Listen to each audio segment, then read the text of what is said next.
¿Qué tienes con nosotros, Jesús de Nazaret? De nuevo, entre ustedes, en este programa semanal de una liturgia para la vida. Nos encontramos en el domingo cuarto de la primera etapa del tiempo ordinario. Se entiende que ordinario no quiere decir que no es importante, sino que son domingos, como lo estamos viendo, domingo cuarto, de la iniciación cada vez más progresiva del ministerio del Señor a este caminar de la vida, y que es suspendido por las dos fiestas centrales de nuestra fe. Por un lado, bastante central e importante será la Semana Santa, y con ella sobre todo el Tríduo Pascual. Y lo que acabamos de pasar hace poco, que viene siendo la Navidad, la nacida del Señor, más la pasión, muerte, resurrección y ascensión a la derecha. La Pascua, que durará 50 días para poderla precisamente ir asimilando. Como es el domingo cuarto, la palabra de Dios poco a poco nos va llevando de nuevo a crecer en ese ministerio del Señor. Anteriormente,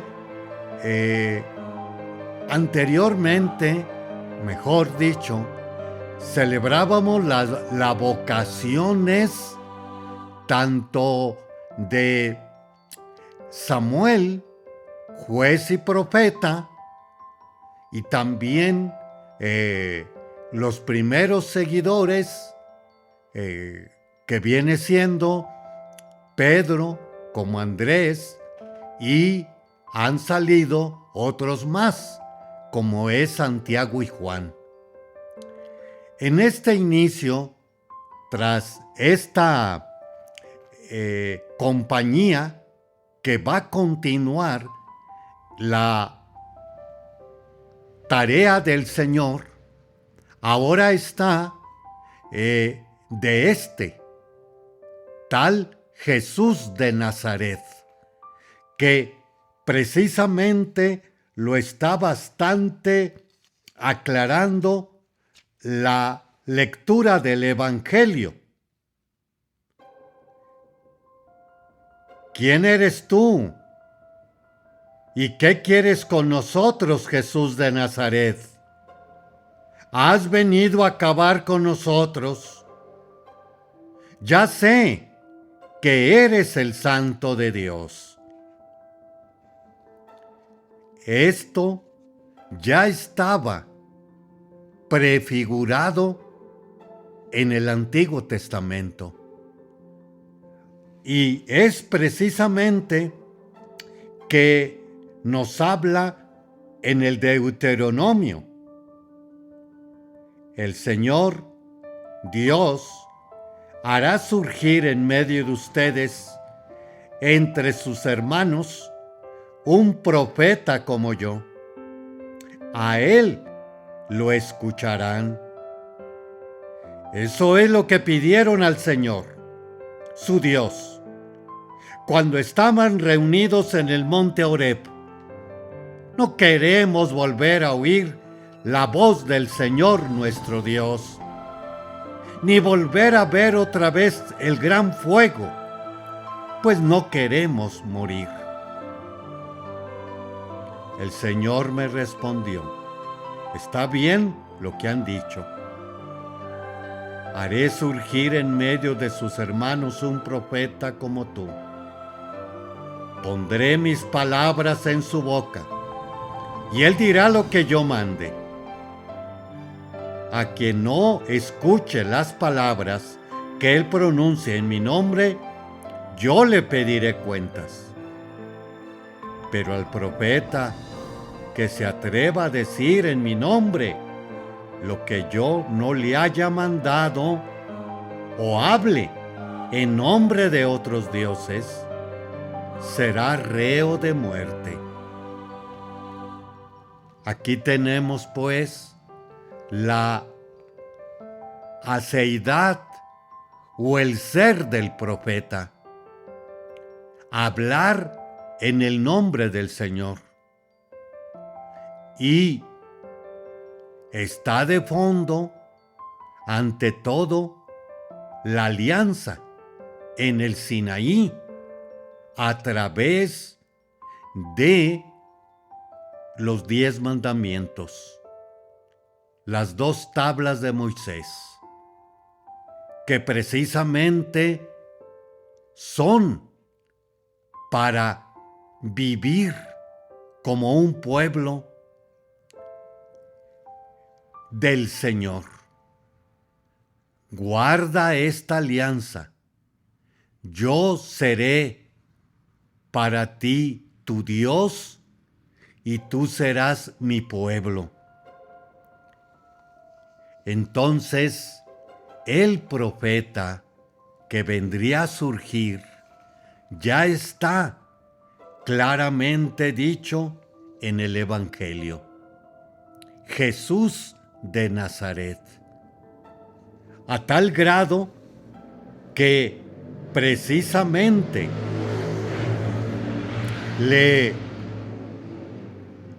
cuestionan y le preguntan a Jesús: ¿has venido a acabar con nosotros? Y Jesús le ordenó: cállate y sal de él. Y viene la admiración de sus paisanos. ¿Qué doctrina es esta? Este hombre tiene autoridad para mandar hasta los espíritus inmundos y le obedecen. Y al iniciar el Evangelio, precisamente nos está aclarando de este Jesús de Nazaret. Los oyentes que estaban en la sinagoga se quedaron asombrados de sus palabras, pues enseñaba como quien tiene autoridad y no como los escribas. La autoridad, lo que más sabemos es que lo que se dice, se vive. No nomás se dice, sino se vive. Y es cuando hay esta conjunción o coherencia, entonces viene la autoridad de las personas.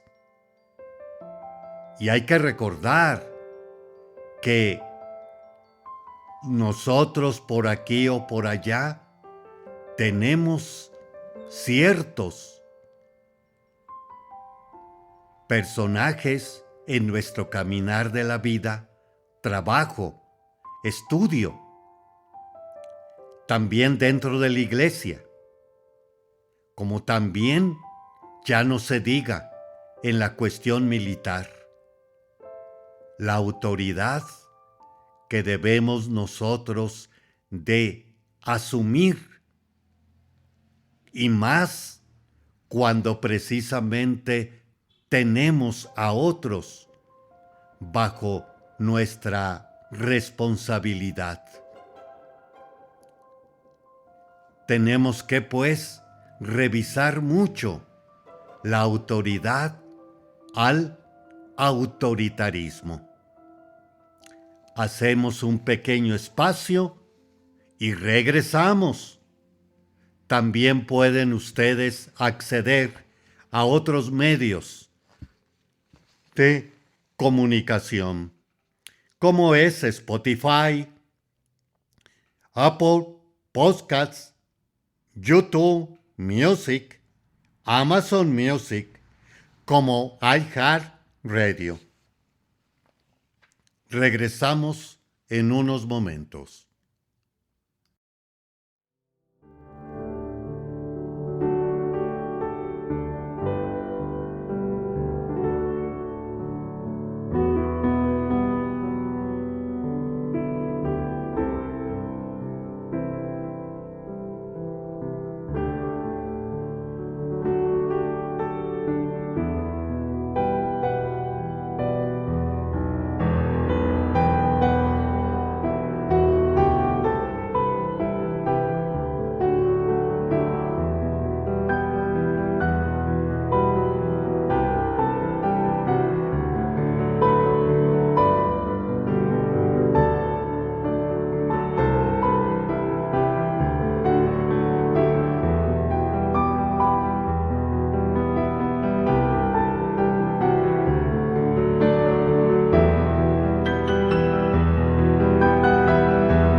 Continuamos con este segundo segmento de una liturgia para la vida. Les habla el Padre Víctor Anguiano de la Diócesis de San Cristóbal de las Casas en esta cabecera no solamente municipal, sino también de nuestra diócesis, San Cristóbal de las Casas. Estamos comentando el Evangelio de ayer, que es uno de los inicios del ministerio del Señor. Y hablábamos en un primer momento que va a surgir un profeta que hablará en el nombre del Señor. Y este profeta tiene que hablar lo que Dios mande.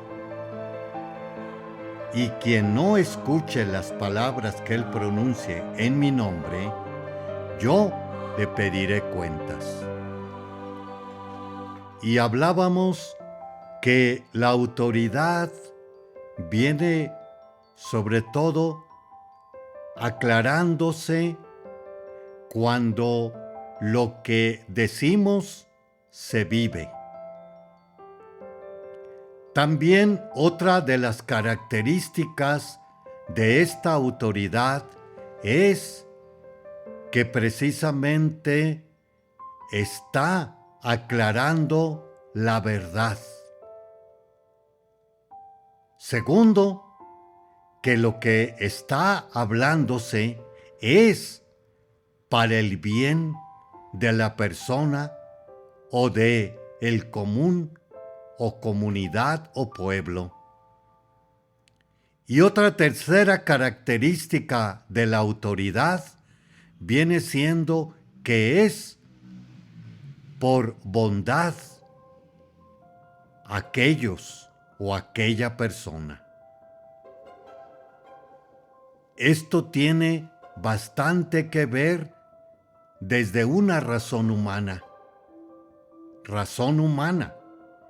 y máxime en nuestra fe, lo que acabamos nosotros de decir del libro del Deuteronomio. Quien no escuche las palabras que Él pronuncie en mi nombre, le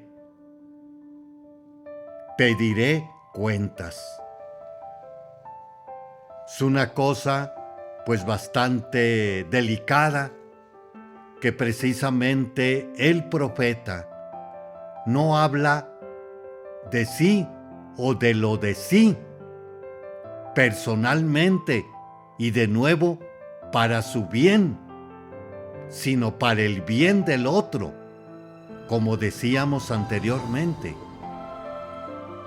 Y como comentábamos, viene siendo una opción que se expone a la persona y al pueblo para que precisamente ella opte libremente, conscientemente y pueda realmente proseguir en este convencimiento. Ahora también, ¿qué más nos dice la segunda lectura? Nos está hablando de otra situación como aquel o aquella persona imbuida en la historia y en el caminar de la vida. Hace 3 domingos atrás nos hablaba de la fornicación que nos encontramos en el caminar del mundo, que daría un poco más de amplitud cuando tomamos el griego de la fornicación, la porneia, la pornografía, que es uno de las lacras de este no solamente milenio, sino a partir casi de la segunda parte del primer milenio, allá por los años 60 ante todo, se explota aquello, el peace and love, paz y amor, que la paz se adquiere a través ciertamente de las drogas. Peace and love. Y la semana pasada nos estaba hablando también del bautizado en el caminar de esta vida, que qué tanto valora el tiempo. Y otra de las cosas que también se hablaba de que precisamente se compraba y se vendía, como también se casan, compran y venden, el run run o el caminar diario de la vida. Y ahora nos da otro elemento acerca del celibato y del matrimonio. Y nos habla acerca de ello, que el casado o la casada está preocupado o preocupada por el uno o por el otro, y no es posible dedicarse completamente al Señor. Caso diferente viene siendo el soltero, que no se encuentra tan dividido o preocupado ante estas circunstancias. Pero aclara Pablo, nos dice: les digo todo esto para bien de ustedes. Se los digo no para ponerles una trampa, sino para que puedan vivir constantemente y sin distracciones en la presencia del Señor, tal como conviene. Así es que tal uno como el otro es loable, pero siempre debemos nosotros de dar cabida a que estemos en la presencia del Señor. De nuevo, el tiempo de la semana pasada. ¿Qué hago con mi tiempo? Ahora también no se nos debe de olvidar lo del bautismo. Después de ponernos el agua, también se nos hace una crismación.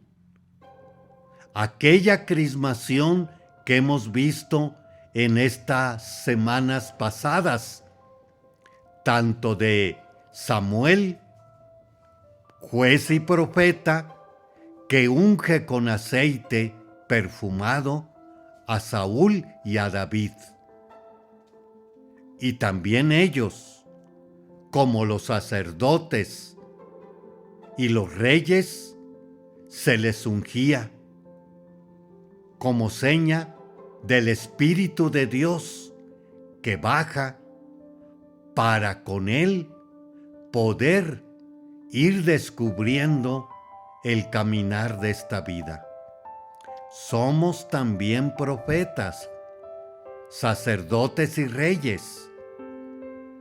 Tenemos que ir aprendiendo desde nuestra niñez, adolescencia y juventud a poder ir acompañando, y llegará el momento en poder también conducir con gran verdad por el bien de los demás o a bien de los demás, y con gran, precisamente, bondad y misericordia para quienes están bajo nuestra responsabilidad, nos sigan y seamos buenos profetas, como decíamos del Señor, lo que vivía,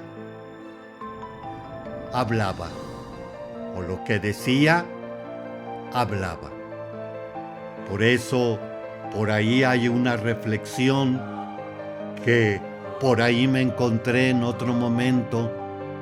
Si no crees en Dios, ve el caminar de Jesús de Nazaret, y Él te llenará de gran sabiduría para ver las cosas de este caminar de otro modo a lo que está el caminar, el mar o el río de esta vida.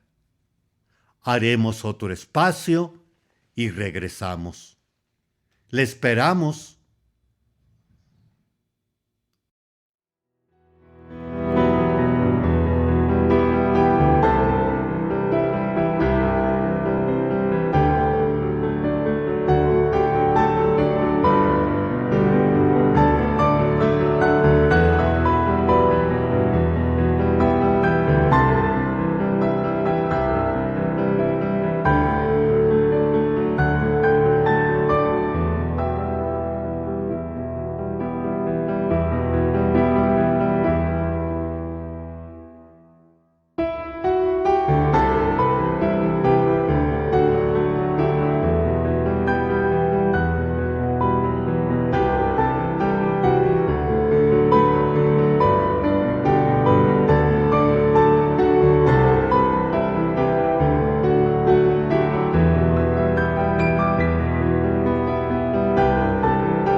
Continuamos con este tercer segmento de una liturgia para la vida.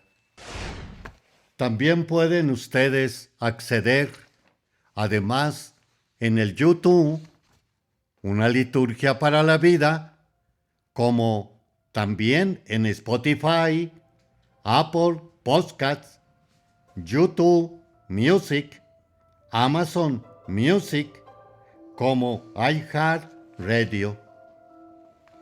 Ahora, en este tercer segmento, estamos viendo el comentario a la ordenación general del misal romano, que nos habla de los criterios y teología para las celebraciones litúrgicas.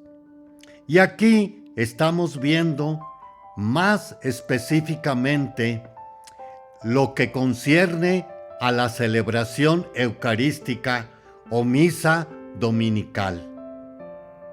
Entramos en el capítulo 31 de este libro del padre José Antonio Berenguer, denominado Invitados a tu mesa. En este artículo 31 nos sigue hablando acerca de la primera parte de la liturgia de la palabra, la respuesta a la palabra de Dios, la profesión de fe. El credo, el símbolo o profesión de fe, tiende a que todo el pueblo congregado responda a la palabra de Dios que ha sido anunciada en las lecturas de la Sagrada Escritura y expresa por medio de la homilía. O sea, hemos hablado anteriormente, explicación de las lecturas dominicales. El primer fin es responder a Dios, que aceptamos de corazón su palabra y queremos vivirla. Pero además es para que el pueblo rememore los grandes misterios de la fe y los confiese antes de comenzar su celebración en la Eucaristía. Rememore, los traiga a la memoria y los diga en voz alta. Caiga en la cuenta de que se van a celebrar. La Eucaristía hace lo que hemos confesado en los artículos del credo.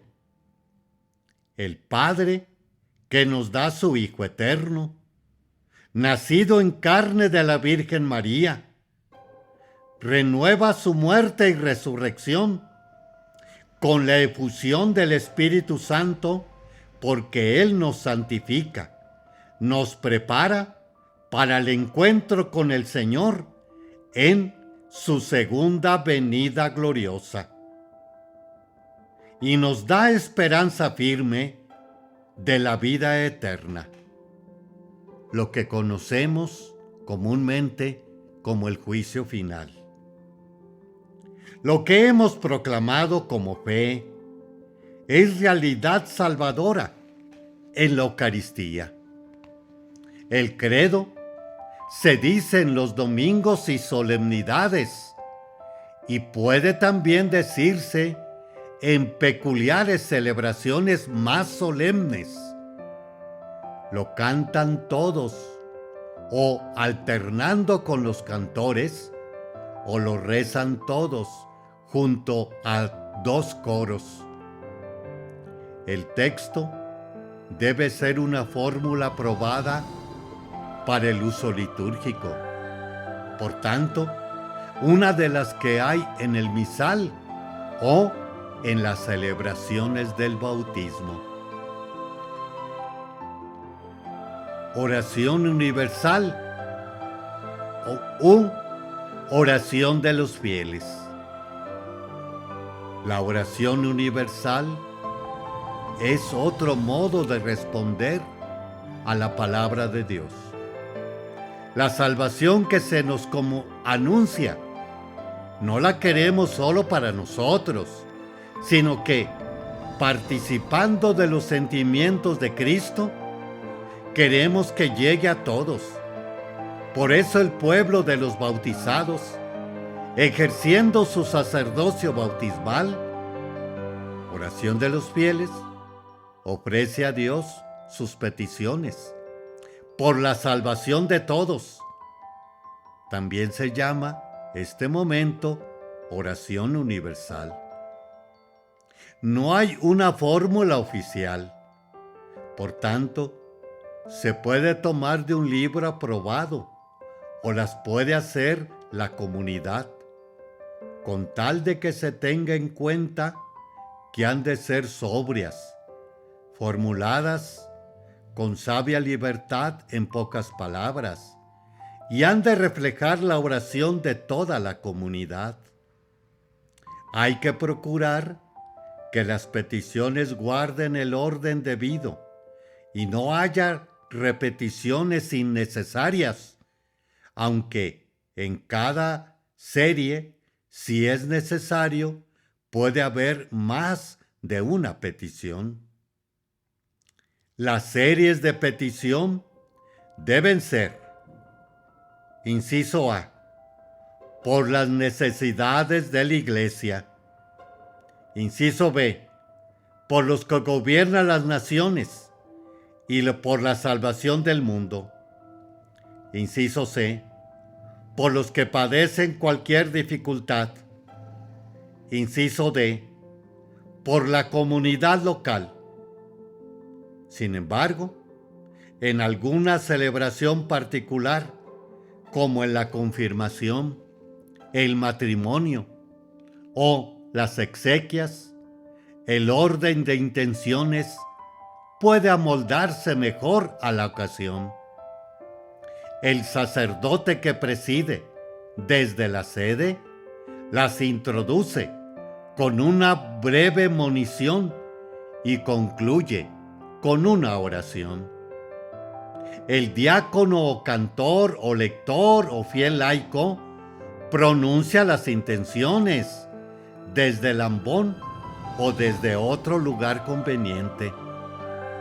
El pueblo, permaneciendo de pie, expresa su súplica bien con la invocación común después de la proclamación de cada intención, o bien rezando en silencio. Conviene advertir que la participación real en la respuesta del pueblo orando no es la que lean muchos. El que las lee es el ministro que solo las sirve. Resumiendo, la liturgia de la palabra, recordemos, en el número 55 del misal romano, esta palabra divina lo hace suya el pueblo con silencio y con los cantos, y muestra su adhesión a ella con la profesión de fe, y una vez nutrida con ella, en la oración universal, hace súplicas por las necesidades de la Iglesia entera y por la salvación del mundo. Haremos otro espacio y regresamos en unos momentos.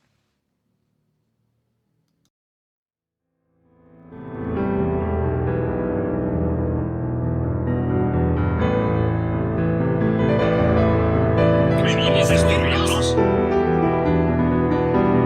Yo sé quién eres. El Santo Dios. Mi Salmo.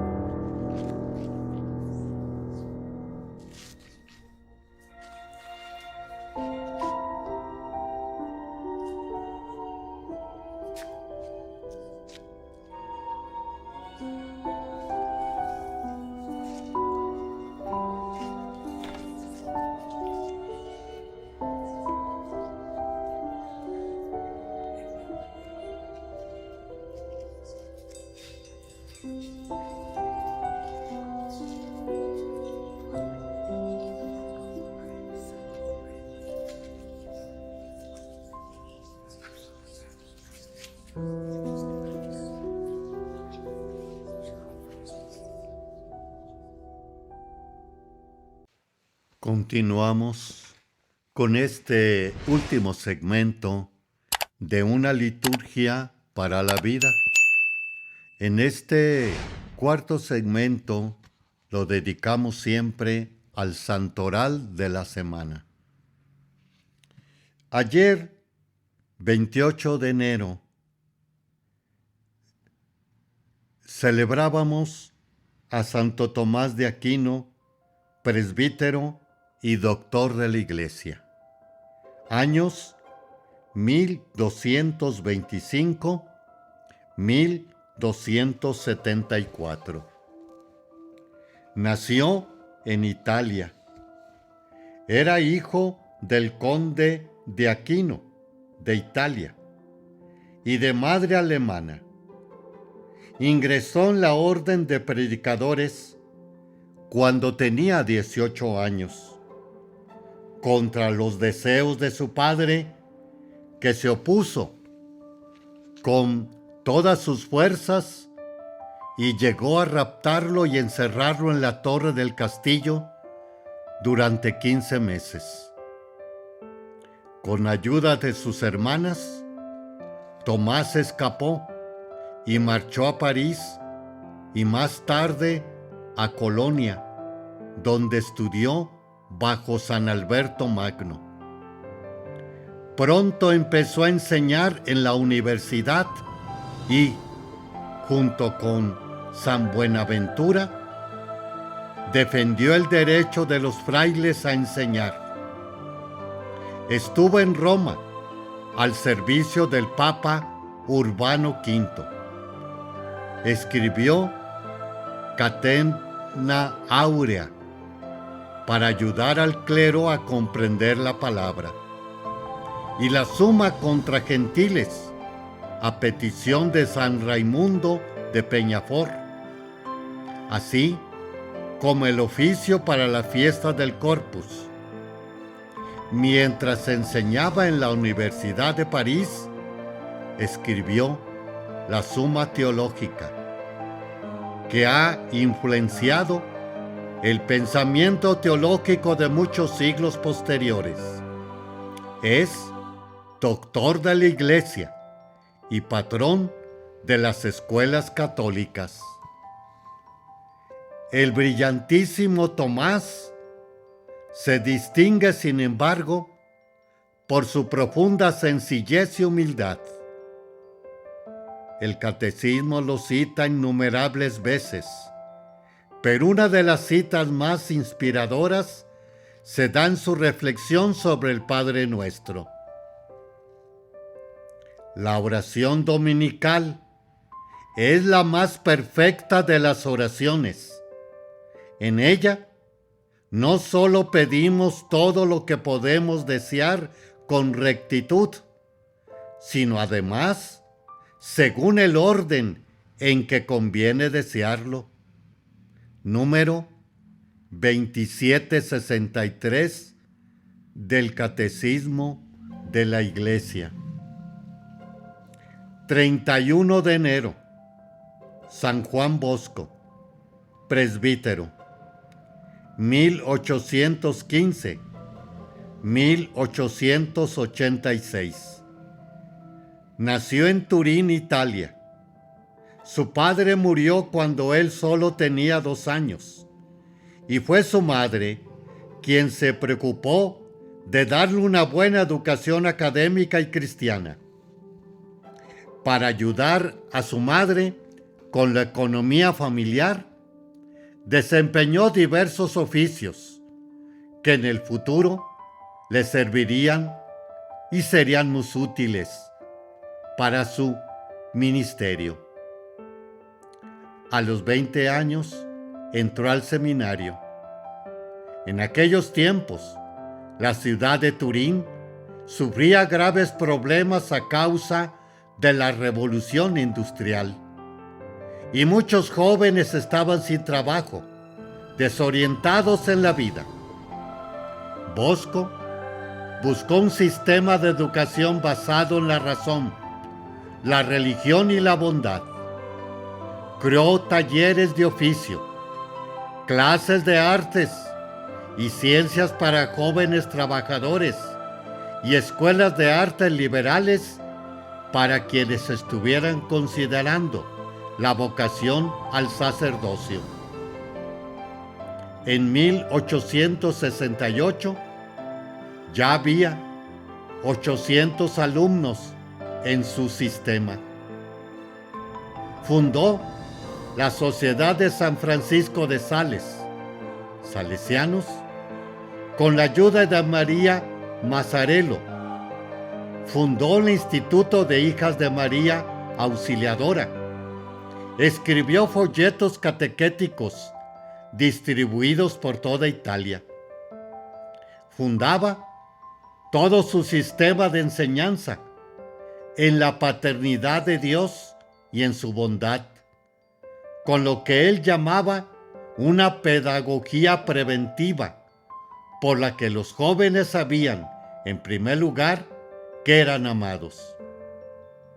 El Catecismo de la Iglesia habla precisamente de esa paternidad amorosa de Dios. Dios es origen primero de toda autoridad trascendente y al mismo tiempo bondad y solicitud amorosa para todos sus hijos. Nadie es padre como lo es Dios. Número 239. 2 de febrero. La presentación del Señor, o más conocida popularmente como el Día de la Candelaria.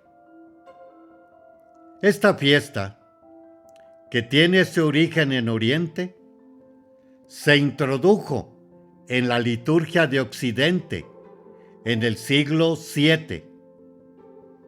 Es un principio que se celebra la purificación de María, más que como una presencia del Señor.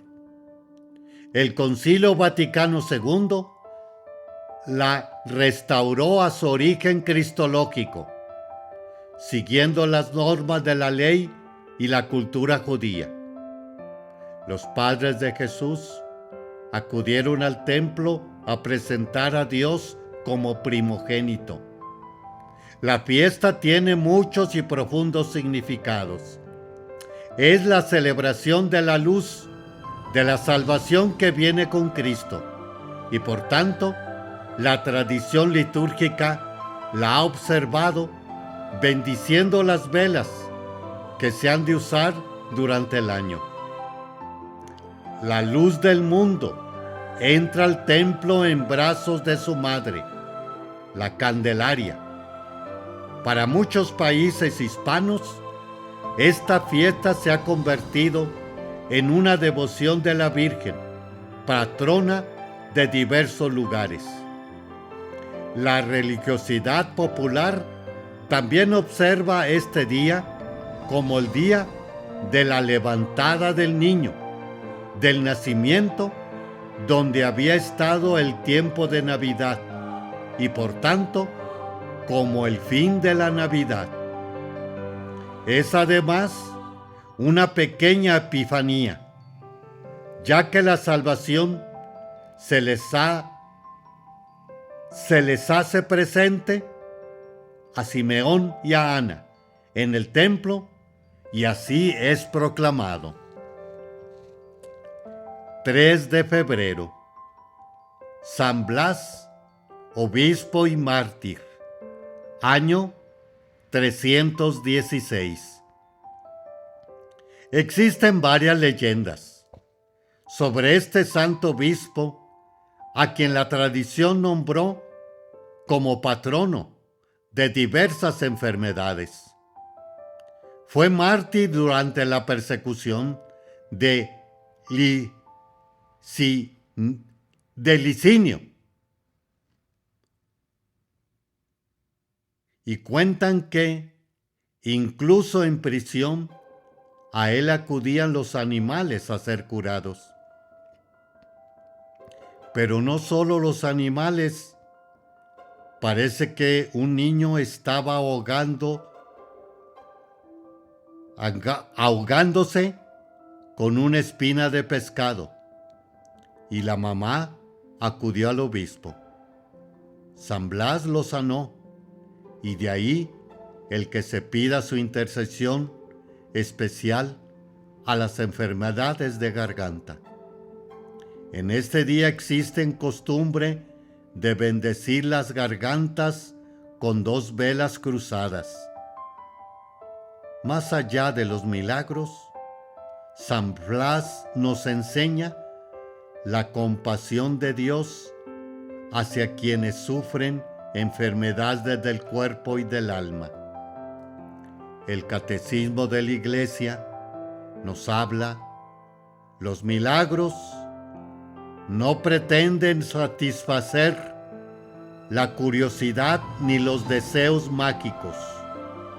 Jesús vino para liberar a los hombres de la esclavitud más grave, la del pecado. Muchas gracias, hermanos y hermanas, por dejarnos llegar a sus hogares, como también a su corazón.